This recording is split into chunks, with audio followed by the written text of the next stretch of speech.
120 ролей и 57 лет на сцене. Богатая творческая история в одном издании. Архив электронной документации подготовил мультимедийный проект, посвященный актрисе Чувашского драматического театра Нине Яковлевой. В нем биография артистки, а также репертуарный лист с названиями ролей и спектаклей. Также в электронном издании копии публикаций в СМИ, посвященные Нине Яковлевой, видеоотрывки из спектаклей и юбилейных вечеров, интервью разных лет. Собирать материал архивистам помогала и сама актриса.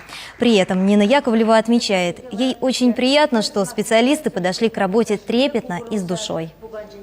Это вдохновляет, конечно.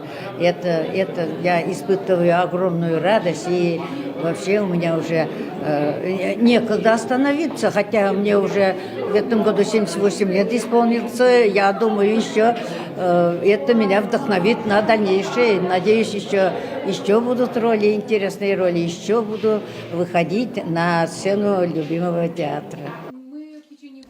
Создатели говорят, это электронное издание может стать хорошим учебным пособием для студентов и учащихся, а также будет интересно тем, кто любит театр.